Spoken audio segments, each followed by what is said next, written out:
All right, welcome everyone to our third ever Microschool online info meeting. We're excited tonight to have Christy Schultz here from Take Root Forest School, playing out in the mud every day. We've got Brittany Jean from BReady Academy in Boca Raton. And we also have Melissa Landis. She is joining us from Lake Worth Waterkeepers. And myself from Tapestry Academy in Boca Raton, as well as the Microschool Florida website for helping everybody stay connected. We would like to get everybody to just get a little peek into what non-traditional education is all about. We know that if you've been doing it for a long time, it's so easy to say, oh yeah, there's lots of opportunities. But if you've never really been familiar with how to do that, it feels like a foreign concept. You don't know how to get started and it can feel a little scary.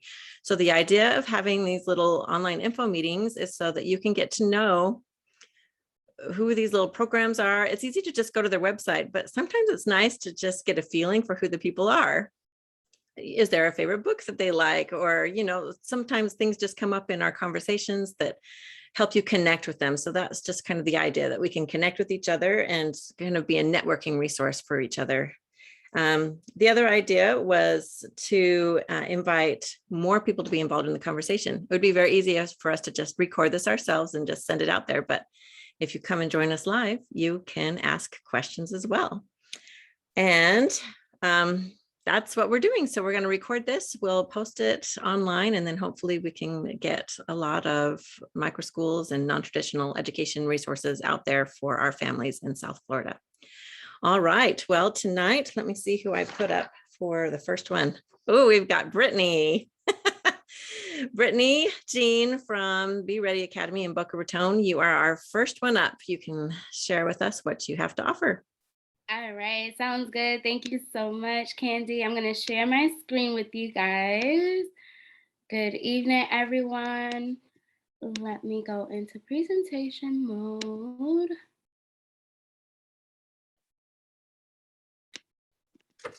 And move this down. That would be helpful. All right, so for the next 5 minutes, you're just going to get to know me, who I am, what BReady Academy is, and our vision, and how we plan to impact the community here in South Florida and beyond. So again, my name is Brittany Jean. I'm the owner and founder of BReady Academy. And just a little bit of background about myself. I started in the education world as a paraprofessional. And if you don't know what that is, it's like you work one-on-one with children with unique abilities, children with special needs. And one thing that was just so special about that position that I was in, I was really able to see how children with unique abilities can be successfully integrated into a typically developing classroom with typically developing kids. And so I was trained in picture exchange communication and how to get nonverbal kids to begin to communicate. And it was just so exciting, right? And so I was like, okay, I love this realm. And so I got my bachelor's in speech and language pathology. And so from getting my bachelor's in speech and language pathology, I then received my master's in special education, right? So just keeping all in the same family. It's always been my passion for the last 10, 11 years. And so I then eventually, I taught in public schools and charter schools and things like that. And then eventually comes BReady Academy, where I was just like, I have to, leave the charter school because there were amazing things happening there, but it wasn't me. It wasn't my dream. It wasn't my vision. It wasn't what I saw for kids in general and just it for them in their life. And I wanted to make a difference and figure out how to do that. And so BReady Academy started as a virtual tutoring company during the pandemic. During the pandemic, I decided I was getting calls from my previous students, their families, and they're like, can you help my kids? They're struggling, can you help them? And so the tutoring company came about. We had about 30 kids in the company. I had 4 tutors that I was helping and training, and we had this amazing tutoring company.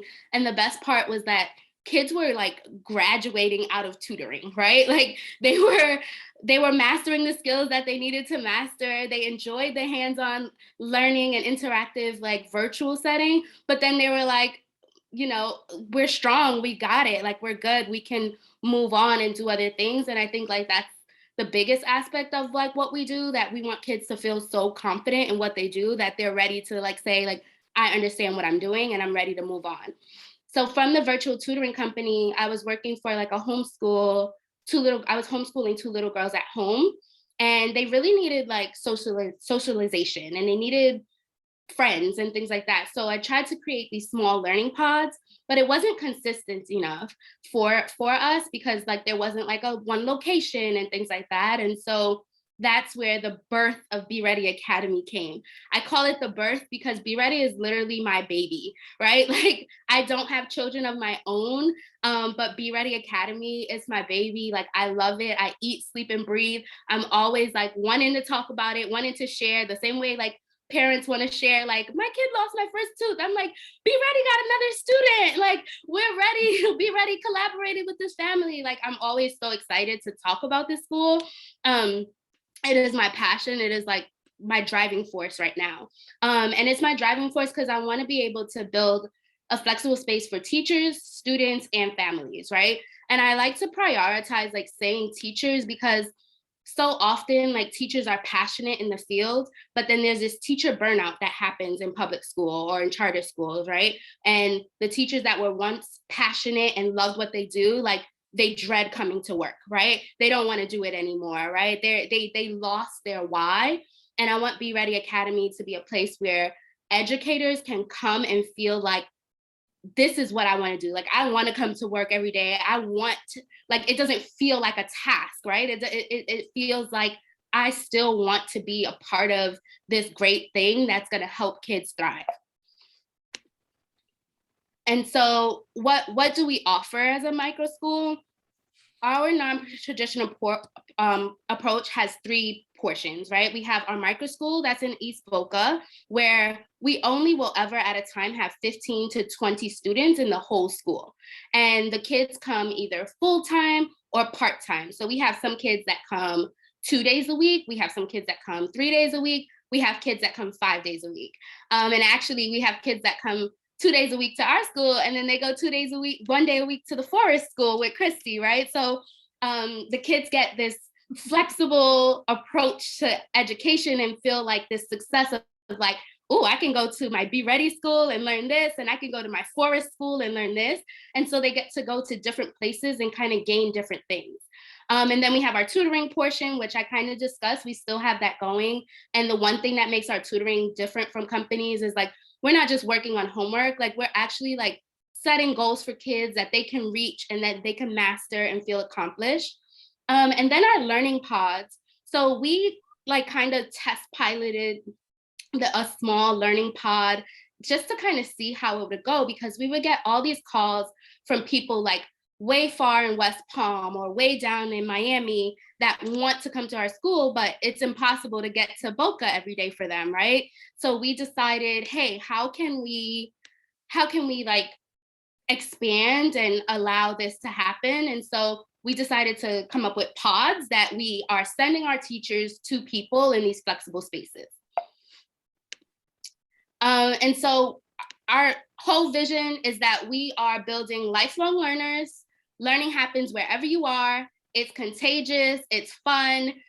We learn at the beach, at the park, we go on field trips, right? We learn with Legos, we learn with Pokemon cards, all the things that kids are interested in, we integrate into our program.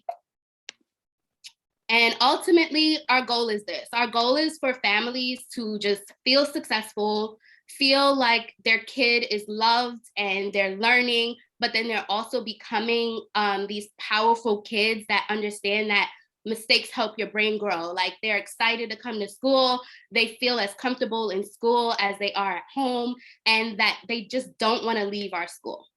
And that's it. That's all about BReady Academy. Thank you, Miss Brittany. That was awesome. So fun. Thank you. When you do that, and you want to do stop share on your screen, that would be great. Perfect. I loved this. This is actually kind of a fun thing that I didn't realize when we were putting this together. So Brittany and Christy both have a student that was for last year. And just like what Brittany said, he was with you for a couple days a week, and he was with Christy for a couple days too. So anyway, I think that's kind of fun. I didn't even realize that I put that all together until surprise. So wouldn't it be fun for that family to log in and say, hey, look, they're talking about us. So excellent. We are now going to turn our time over to Christy Schultz. She is with Take Root Forest School. That's in Fort Lauderdale and North Miami. You've got 2 locations. All right, take it away. Okay. All right, so let me just get settled here. Oops, sorry.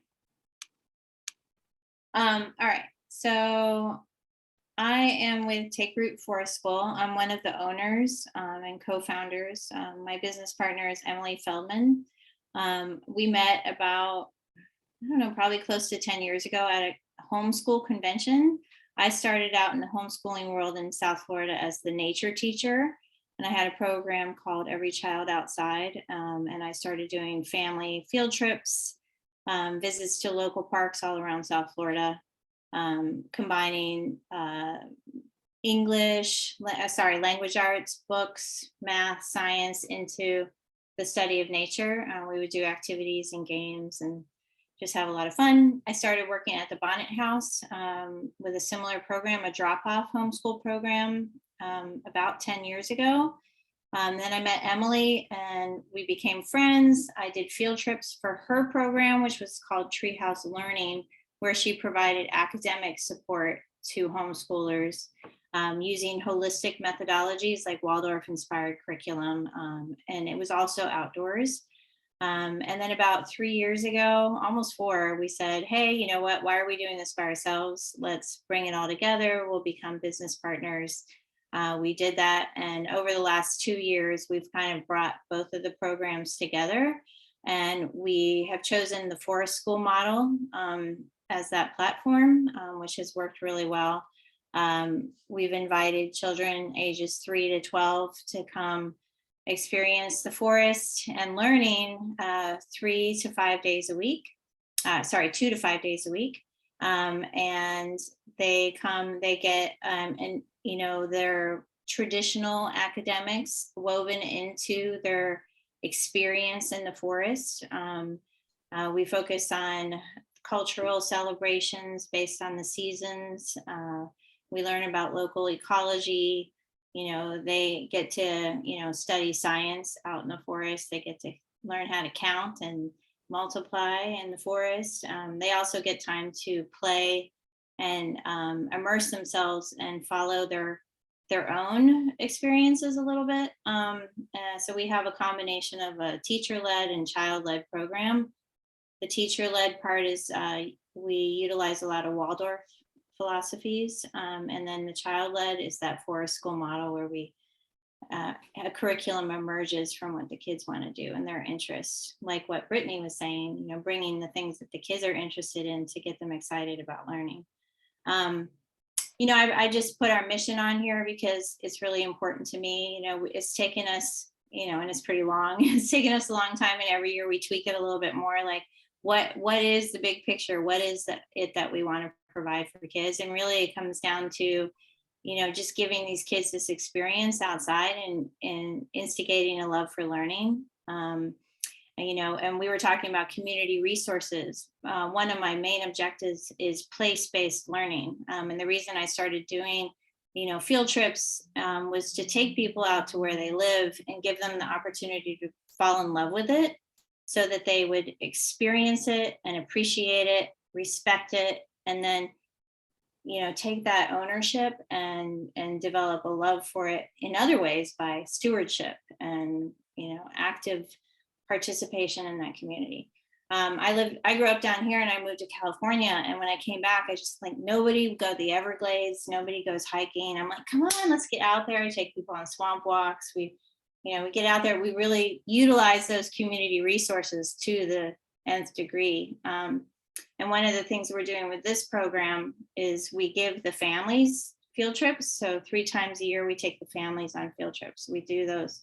We also do seasonal festivals where we celebrate the change of seasons. We go to the parks. We have a May Day festival, a winter solstice lantern walk. You know, we want the community to come together. We want them to get out where they live and understand it. Come to the Bonnet House, come to Grounds Park, go to Birch State Park, go to all these places, and appreciate them. They know what the ecosystem is like. They understand why the Everglades get so wet. You know, why there's mosquitoes. You might appreciate it a little bit more. And same with the kids, you know, it goes for everybody. So that's really our objective. And we do that in a holistic way, a whole child way, so that it's not only this academic learning, it's like this whole child learning. It's their emotions, it's their mental health, it's touching and feeling and that sensory experience. It's really what we're all about. We have, like I said, really quick, I know I only have a few more minutes. I'll skip that because you guys all know it's really good to get outside. You don't need me to go over that. And that's us, that's me and Emily. We have a couple different options for homeschooling families because we are a homeschool enrichment program. We're not an official school. So we provide 2 to 5 days this coming year. The kids get dropped off from 9 a.m. to 3 p.m. And, you know, depending on what you're looking for as a homeschooling family, we provide either enough enrichment or almost enough enrichment. If it's not quite enough, we're going to send you to Brittany. And Brittany's going to finish off the job, and we'll be, like you said, we'll be co-collaborators in this learning experience. So I'm all for it. All right, that's it. Yay. Thank you. That was awesome. I love hearing what everybody has to say, like falling in love with where they live. I thought that's a really great thing. You know, sometimes you can just hang out in your house and miss what's right around the corner from you. So that's really great. Thank you. Tonight we have a little bit extra time. One of our presenters was not able to come. So I know Yuill, this is very last minute, but if you want to share for maybe a minute what your tutoring or school is, you're welcome to jump in. And if not, we'll jump into our questions. Are you in the mood to jump in? All right. We will go right into our questions. Does that sound good? So tonight, just so everybody kind of knows who we have here with us. So Melissa Landis, we presented on week 1 of our thing. We have time. Why don't you tell us just for like the 2-second version of what you do, Melissa? It's funny to hear Christy talk, especially because I'm pretty sure I've been saying the exact same thing about just getting people to love where they live. So I work with Lake Worth Waterkeeper. Our education program is called Lagoonies. So that's like a 10-week program where we meet once a week for 10 weeks for 2 hours a week. But this fall, I am putting together something called Minnows and Mangroves. And like the forest school, it is it's very heavy in science and history with a little bit of math and literacy rolled into that. But it's very much like the forest school. I'm hoping to have like a classroom to dig into some other stuff too. But it's also an enrichment program. It's just 3 days a week, depending on age group. So we get a little bit of lessons for a particular age group on different parts of the week with them coming together in the middle of the week. I have some questions of my own at the end that I'm hoping you guys can help me out with, but I'll let Candy do her prescribed questions first so we can talk about resources, and then I'll ask a personal question at the end. Sounds good. Melissa's awesome. I actually met her at an educator meetup thing up in West Palm Beach, and anyway, it's so funny, the little connections that you make here, you have no idea a year from now, oh, I need to call that person. And then suddenly you become partners in something really great. So anyway, so Miss Melissa actually taught with me last year at Tapestry Academy, which was really fun. We did the Prenda curriculum, which if anyone doesn't know what Prenda is, it's they started when we started, there was like 17 little micro schools, most of them in Arizona, and now there's over 300. And COVID was really good to them.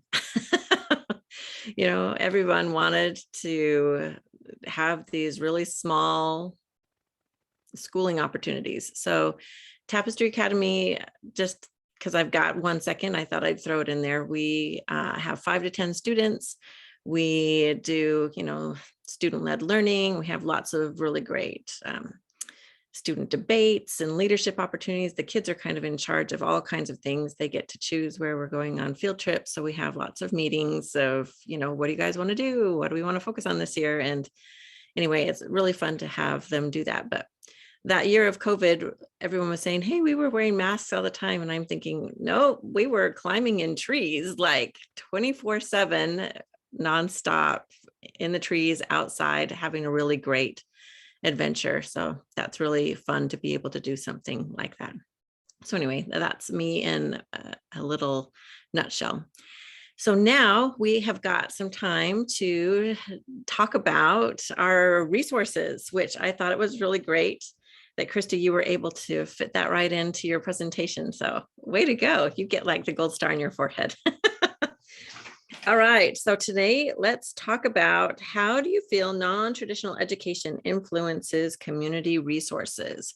We all know those community resources that are out there, like for the example, the Bonnet House, which is where Christy is at, or, you know, Gumbo Limbo is in Boca Raton, or, you know, there's all those ones that are out there that everybody knows about. But how do you think we are influencing them? What do you think? Does anyone want to give that a try? Miss Brittany, do you want to give it a try? I think there's so many ways in which like micro schools and pods are influencing like the community and like community changes. I think like opening their, like you kind of were saying earlier, like opening their schedules to like homeschoolers, right? And like changing the vision of what some programs may look like. So for example, like we're collaborating with a jiu-jitsu place next year. And like traditionally they were having just like classes for kids after school hours. And now they're doing it in the daytime because they recognize that like, oh, there is a homeschool community of kids who might want to do martial arts in the morning. So just kind of going to different companies and kind of telling them like, hey, like there's a range of kids who actually can come use your facility in the daytime, and you don't have to wait till like after 3 p.m. to open your doors to them.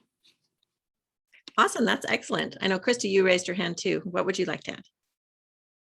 Well, you know, I think of, like you said, the Bonnet House. I've been taking my homeschoolers there for 10 years. And, you know, it was always very like casual and friendly, and they've always been very open to it. I don't think they knew what they were getting into though, because I started out with like 1 day a week, you know, back in the day. And now we're going there 5 days a week pretty much. And there's kids running around everywhere. And, you know, we have to collaborate with them. They have a lot of retired seniors that are volunteers there. And, you know, it's just this interesting dichotomy of the old and the young. Working kind of together. You know, they don't work together really, but they interact somewhat. And, you know, they have a lot of events there. And I think it's just a little bit eye-opening. We also have a lot of neurodiverse students that come to our programs because they're seeking alternatives. And I think that's wonderful for those kids and other adults to see kids of all different personalities and levels and ages being treated and included in the exact same way and appreciating it in the same way. So I think that's a big part. And like what Brittany was saying, I think over the years, I think a lot of places really appreciate homeschoolers because we can do stuff in the middle of the week, and we provide like a different, you know, they're always like, oh, these homeschoolers are so well behaved. They're always late, but they're well behaved. And yeah, so I don't know. I think that's a good answer, maybe. Yeah, you nailed it on the head with that. Late, Yeah, but late but well behaved.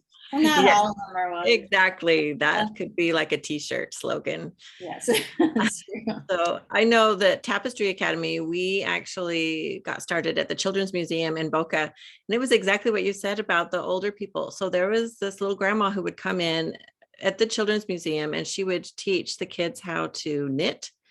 And I'm a horrible knitter, but one of the kids, or a couple of the kids, were obsessed with knitting. They just had to be there when she was going to do knitting time. She sat in this little rocking chair and they had these really great knitting classes.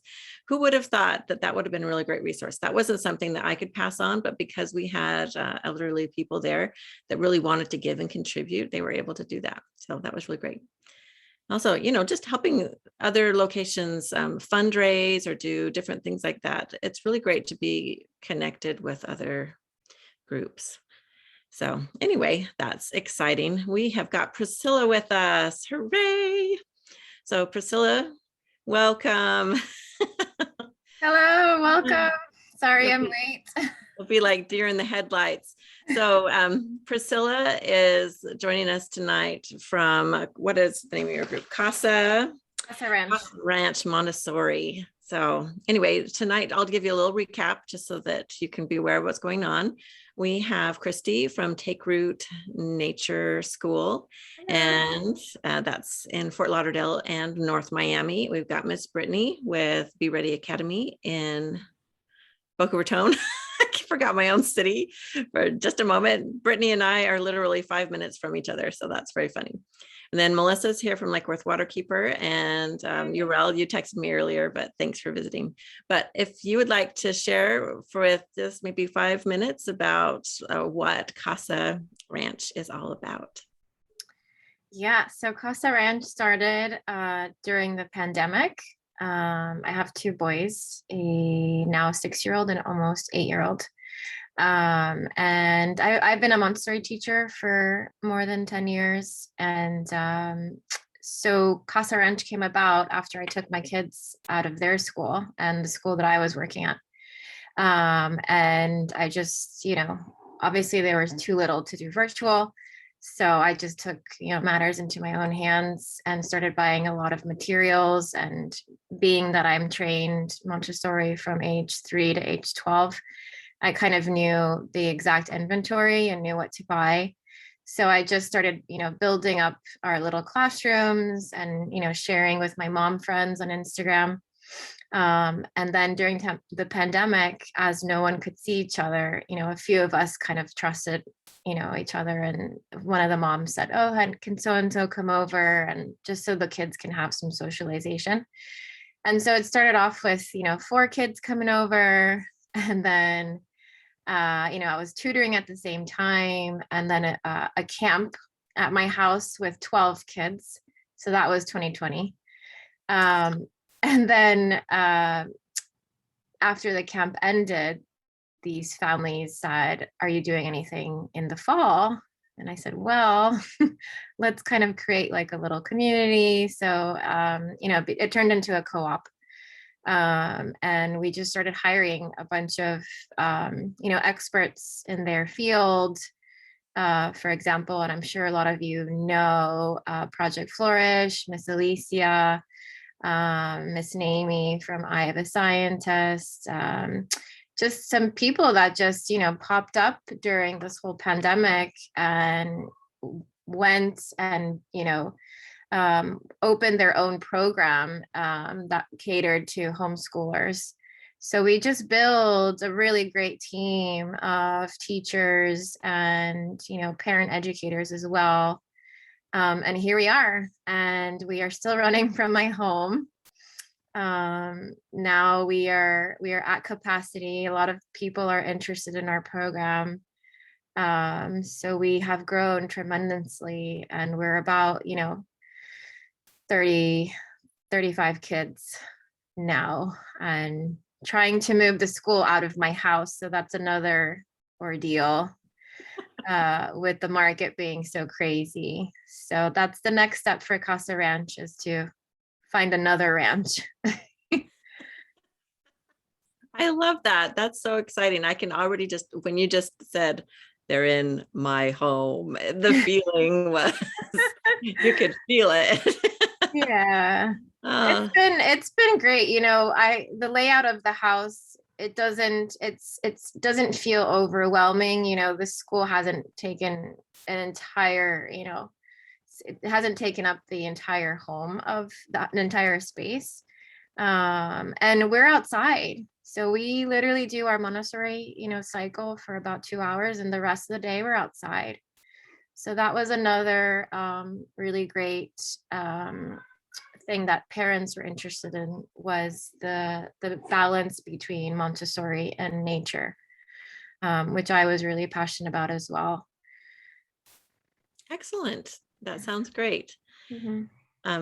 We started a little discussion about how we feel that we have, as a homeschooling community and non-traditional education, have been able to influence community resources. Do you have like a favorite place that you like to take the kids in your area? Like how do you feel you've influenced them? Sorry, taking them outside of Casa Ranch, you mean? Community resources. So I know you talked about the, what was it? I Have the Scientists and the Project Flourish. Yes, Project Flourish. I was just talking with her earlier. Her stuff looks so delicious. When I sit down to eat, that's what I want to eat. Yeah, it's incredible. And she's great with kids. Well, we are also, we partner with Surfskate Science as well.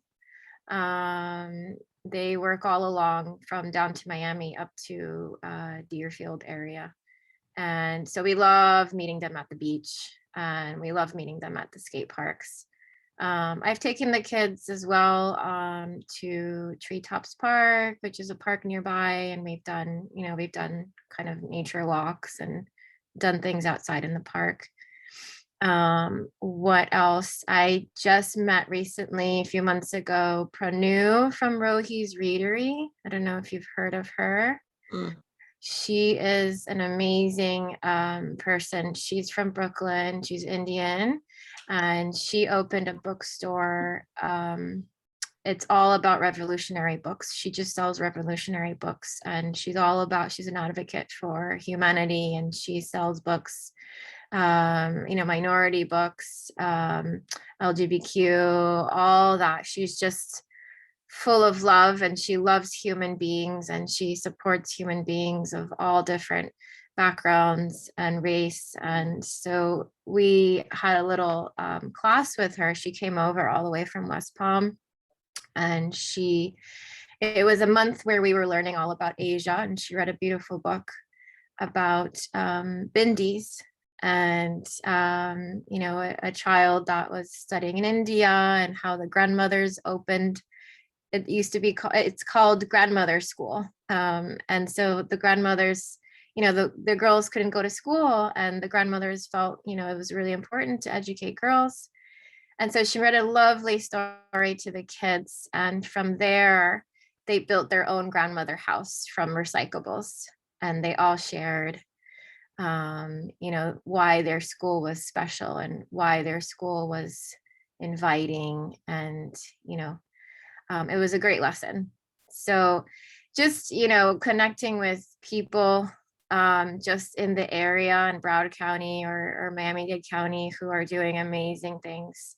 I love connecting with other people as well, and supporting their businesses too. So we've expanded in that way as well, our little community, and people who bring great things to the table and to the kids' education. That's excellent. I love that.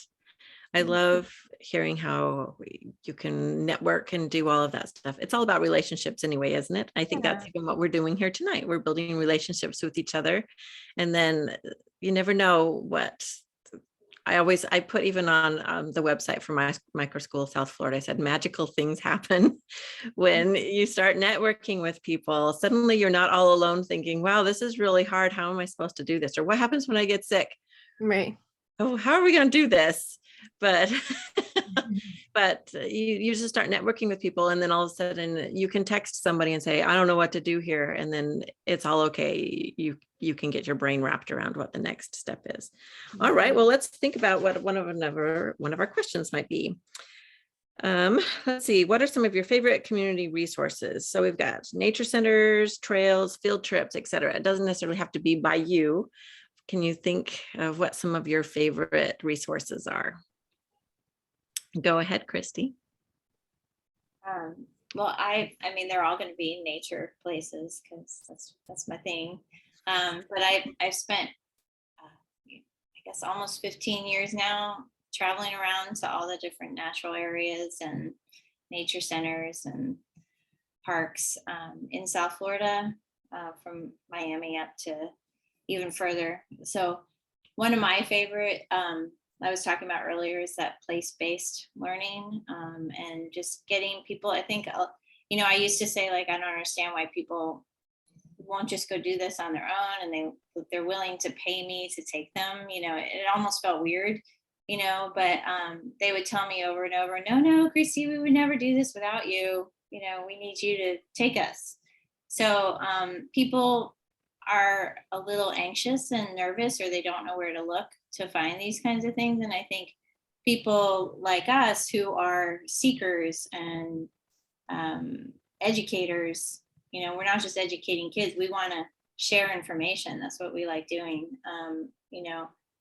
It stimulates my mind to go out and experience those places and then share it with other people. So my passion has always been those nature places. Off the top of my head, I encourage everybody to take a swamp walk in Big Cypress National Park Preserve.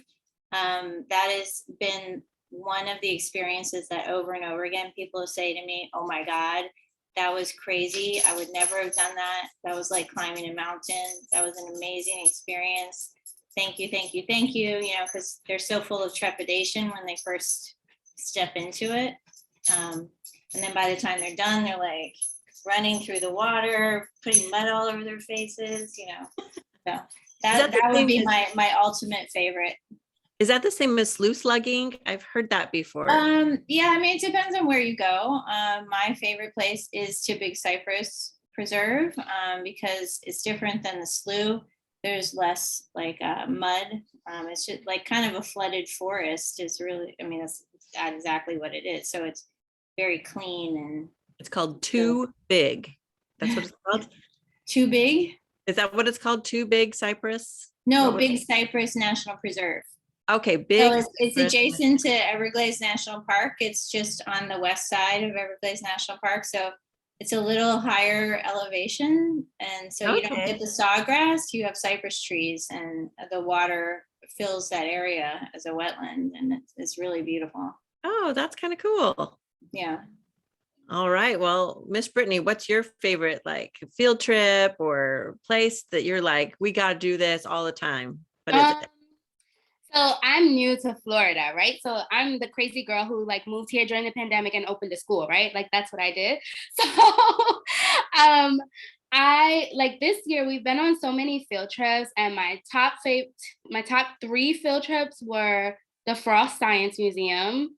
We usually schedule our field trips to be from like 10 to 1, right? We were literally there from 10 to like 5 p.m.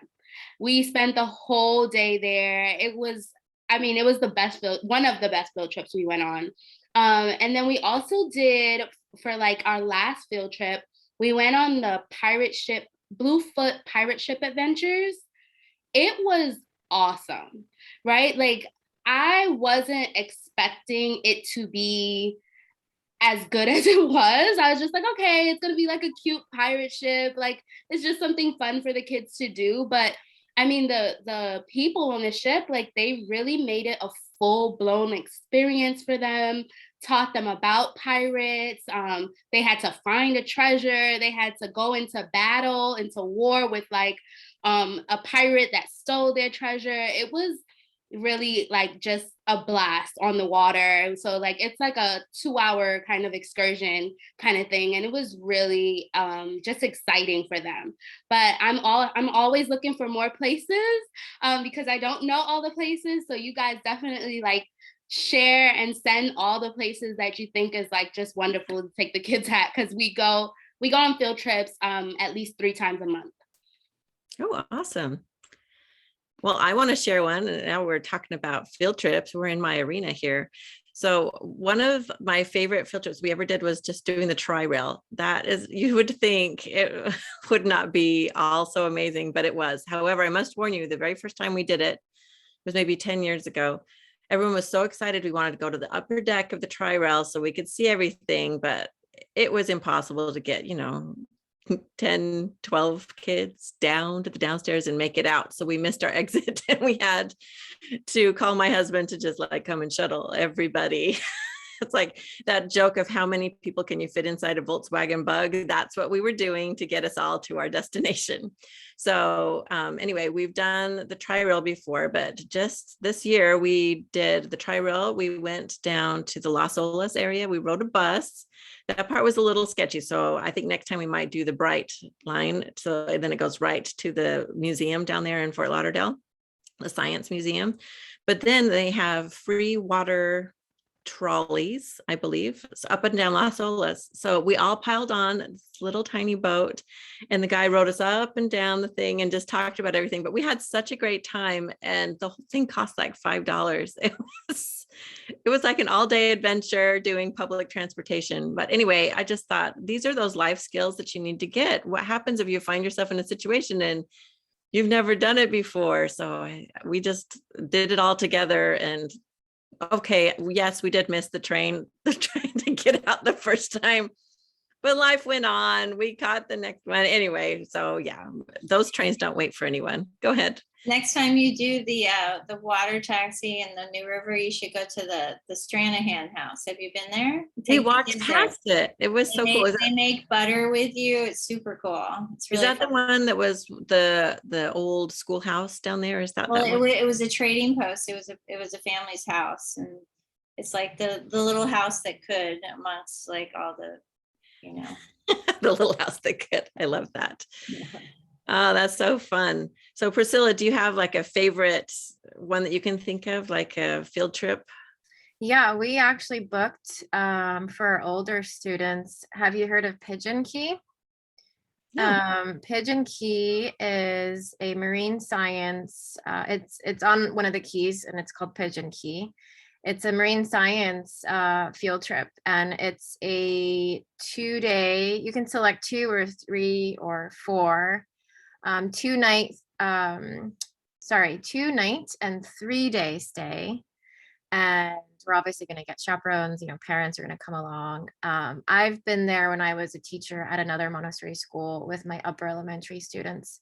It is fantastic. It's like camp, going away for camp. And for children who have never experienced like an overnighter, it's really fun for them. They stay in cabins, with the same, gender, and you have a parent that stays there with them. And it's just so adventurous. And during the day, they have a lot of marine educational classes, one including learning all about sharks, and then dissection as well. And then they go out and they go in their kayaks and maybe pick up some, trash if they find some trash, ocean pollution. They go snorkeling. It's great. It's expensive, but it's really worthwhile. So that's one that we're doing next year at the end of the year is Pigeon Key. Awesome. Well, I think it was memorable for you, right? So you're like, I know what I'm going to talk about. Yeah. Excellent. Well, Melissa, she's awesome with all of the field trips. She's like my guru field trip person. Do you want to share one of your favorite ones that you like to go to? Oh goodness. I mean, like Christy, I spent a lot of time outside in the same places locally. I think resource wise, one of my most favorite organizations that I think is super underrated and more people should talk to them is the Loxahatchee battlefield preservationist, because they get into the history of the native population that was here before Europeans came to colonize the area. So they do a lot. They can do dress up in their, the different outfits. They have soldiers, and they often do they haven't done it in a couple years, but they do the reenactments in Riverbend Park there. But they're just a really underrated organization, and they're doing a lot of work trying to get that history more accessible to so many other people.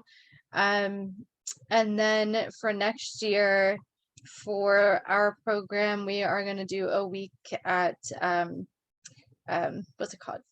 It's a camping trip at Fish Eating Creek Outpost, which is on the other side of Lake Okeechobee. We tried to do a camping trip this year, but not too many people were interested. So hopefully we can advertise it a little bit more and wrap it in with our Minnows and Mangroves program and get people to go camping, and we can have a week of sleeping in tents and just kind of learning how to be outside more, and learn some fun things like starting a campfire and cooking on a campfire and some outdoor first aid stuff. So I'm pretty excited about that. I do have other field trips scheduled throughout the year, including an Everglades trip at the end of the school year next year. I would love to go to St. Augustine because it's so rich with history and accessible history. And what are some of the other field trips? I want to go to the Keys probably, and I want to find another place where we can maybe dig and try to find fossils and talk more about the geology of Florida, because that's really interesting and I'm getting really into that stuff. So that's kind of what we're doing. Excellent. Well, you guys, I think we could do a whole nother hour on favorite field trips to go on. Can I ask a quick question from everybody? Do you guys provide transportation, or do you invite the families to join and you meet them there, or both? Yeah, we do the second one. We invite the families to meet us there, and some families they drop the kids off and they come back at the end of the field trip, and most of our families stay, which is nice when they stay because we kind of all get to bond together. Yeah, for me, what I do is, because some of my own children are in the group that we do, so I have a waiver that I say, hey, all of our drivers are volunteers, and I say, I am a parent volunteer. You understand that this is not part of the deal, and if anyone else wants to drive, come on aboard. But we just make sure everybody understands that it's volunteer for the transportation. Yeah, that's one of those tricky things. I couldn't afford the whole business transportation. Yeah. No. We do both. We have parents volunteer to carpool and transport, especially for the ones who, still need to be in car seats. And then we do have a guy, Mr. Bruce. He's our go-to bus driver, but he only has a little van that fits 12. So the majority of the time we do ask the parents to volunteer. Another thing that I always thought of, so there's this, maybe you can look around for those after school programs, because you all see them. They have those buses. My thought always was, if you needed somebody, you should call one of them and say, would you be willing to do transportation for such and such activity? Because they would love the extra business. They've already got, all of these vans sitting around ready to pick up kids for after school programs. And just talk to them. I think that would be a great relationship to start up if you were looking for transportation for things. So in our last, few minutes or so of thing, I want to open up for questions. If anyone wants to ask questions from any of our presenters, go ahead, Melissa. What questions do you have? This is probably, it's not about, I guess I'm wanting your expertise, I guess is what it is. So in the fall, I'm starting my program, and I had designed it in such a way that makes the most sense to me. But I feel like a lot of families are already plugged in for a day here, 2 days here, 3 days here, etc. So I'm finding it difficult for people to commit fully to 3 days a week for an entire school year. People are like, oh, can we just go for a semester? Can we just go once a day? So I'm trying to get feedback from you all on that structure, because it's, it's certain age groups only 3 days a week. 2 of the days is kind of more classroomy stuff, but we're still going to go outside. And then the third day is an overlap with the other age group where we're going to like go do a field trip for that third day. So I honestly don't think it's a whole lot to commit to. And I'm really kind of against like how, for me, we're such a small organization. I don't see how to like manage the person who comes once a day and the person who comes 2 days a week or 3 days a week. It just seems like a lot. And otherwise, I feel like I'm wanting to work on long-term projects. So if they're coming once a week, it feels very fragmented with some of the lessons, because then they're just doing like a one-off and they're not really building the skills that I've like wrapped into what it is I'm creating. So I guess I'm looking for your opinion on that or your feedback, because I know you guys offer 1 day, couple days a week type of thing. Melissa, we actually changed our options to the shortest week being 3 days. So we have 3, 4, and 5. What I always say to parents is, because we do Montessori and a lot of our learning requires materials and we have a curriculum to follow, what I say to parents is it's more beneficial for children to be here, depending on your age, longer. So obviously the older you are, for sure, 4 to 5 days a week. Just because they miss out on so much. And, Casa Ranch does provide the learning, we're not like different pods that say, oh, we're using this curriculum and then you can take it and go home and do the rest. We literally provide everything for you. So I think maybe just cutting down on the options and being like, hey, these are your only options, kind of like, if you like it, great. If not, I don't know. So that would be my suggestion, and kind of, explain to parents what you're offering and, what it looks like throughout the year and how it would benefit the student. Christy, it looked like you had something to say. Oh, you're on mute. Sure. I mean, I've done all of it, every single option. And because I like to confuse myself, I guess, I don't know. It's really logistically confusing, having a lot of choices. This year we had a 1 day, we had it all, and the reason we did that was because we were transitioning from a program that did have a 1 day option. So I wanted it to be gradual for the families that had been doing that with us. This year we're only doing 3 day, 2 day, or a combination thereof. As far as like, it sounds to me like you already know your answer, by the way, you already know. And I think you should just own that and feel confident with it, because that's what's going to attract people to you, and not question it, because they just won't go to your program if that's not what they want. But if you are confident in that, people will be like, oh, this girl, she has this. The people that really want what you're doing will come to you, and then you'll wean out the people who aren't really going to be there anyway, and they'll come for a couple months and then they'll say they want to go, and but I think the consistency is also really good. The kids get in a routine and the teachers don't get so confused.